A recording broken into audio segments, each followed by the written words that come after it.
Hello, everybody. This is going to be the most exciting panel that you've been on recently. I feel absolutely sure about that. And it started out with me inviting Jerry Glenn, my partner from many years ago, who's now director of the Millennium Project, to join me on the subject of conscious evolution and the future. And he said yes. And as we were thinking about it, we felt we also want to bring in this, if we're going to be proposing a positive future, how do we communicate it? How do we get it out throughout the world in time to make this shift? So I want to introduce each of the panelists and then set a context, and then we're going to hear something very, very interesting. So first of all, Jerry Glenn, director of the Millennium Project.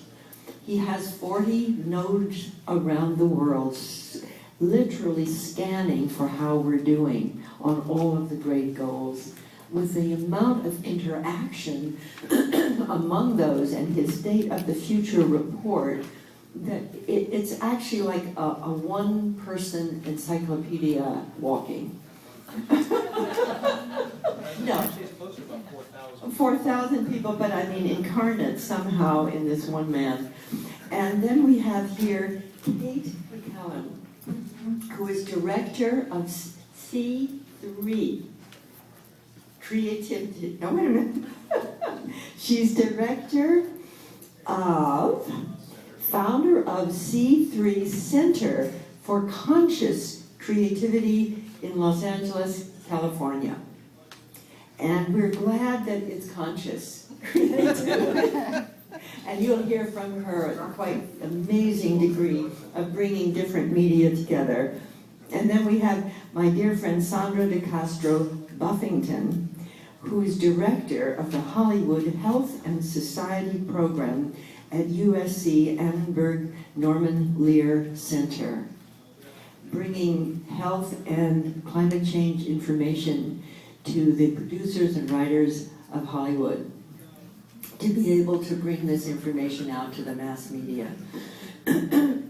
So I think that we're going to try to bring together here something that can tell the news story of what's emerging out of our creative potential in a way that could reach the masses of humanity.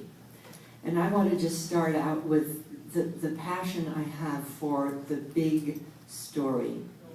And I was thinking of if Tolstoy were alive today, you know, when he wrote War and Peace, there would be a much bigger story. Is evolution or extinction? The human race is facing the greatest drama in the conscious history of humanity, but the fact is that we don't see it as a story. We don't see it in a way that we can communicate. And we see problem over here, solution over there, but we don't see it as a whole. And so I just want to set the context for what we're doing today by giving just a brief version of what I think is the new meta-narrative, the big story out of which all the news stories come, because story gives meaning, context gives meaning.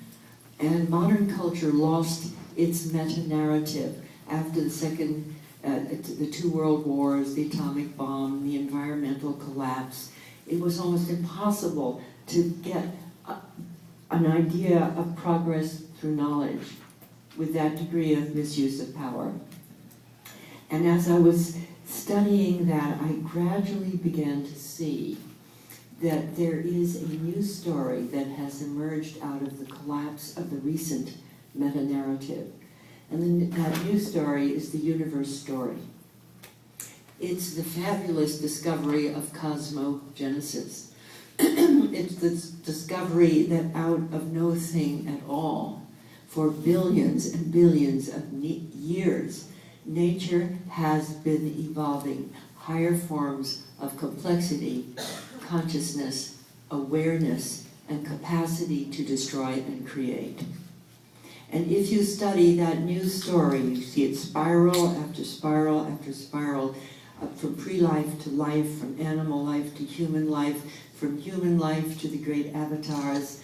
And now here we are, right in that story ourselves, with another crisis that could lead to devolution and loss of a life support system. But the great difference is that we're the first species that could face its own extinction, that knows it's creating it itself. And so the greatest wake-up call that any species has ever had over these billions of years is the awareness that it's affecting its own evolution, and that by its own action it can either destroy itself and much of life on Earth, or evolve itself towards a future that has never been known before. And that is what I call conscious evolution. And I think when we look back on this phase of history, let's say in the next 50 to 100 years, we'll see that the advent of a species becoming conscious of evolution, conscious even as evolution, that it will be as great a shift as from Neanderthal to Homo sapiens and self-reflective consciousness. This is a new phase of consciousness, and humanity doesn't have any experience at the game of self-social and planetary evolution.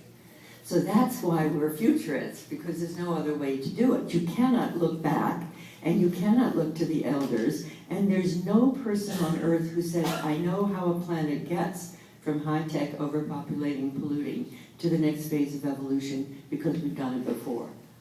We haven't. So we're at the threshold of what's emergent. And I would like to point out that perhaps one of the greatest advents in recent times has been the maturation of the planetary noosphere.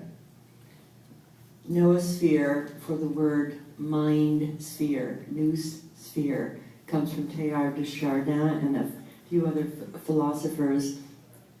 We've had the geosphere, the hydrosphere, the biosphere, and out of the biosphere came life, human life, and when we developed language, we began to develop the thinking layer of Earth. And in our lifetime, the noosphere has begun to connect at a rapid and extraordinary rate. The latest figure that Jerry Glenn told me is that there are now 5 billion cell phones on planet Earth. That's more than 3/4 of the human population is connected and can be reached quickly and can affect change quickly. And what goes through those cell phones, what goes through that Facebook, that Twitter, all those different types of new media, actually there is incipient in this that the noosphere itself begins to connect and becomes a conscious intelligence for humanity. But what goes into that noosphere is the question we're going to be facing today. Because whatever kind of impulses we consciously put into that thinking layer of Earth in all our forms of communication and entertainment may make the difference.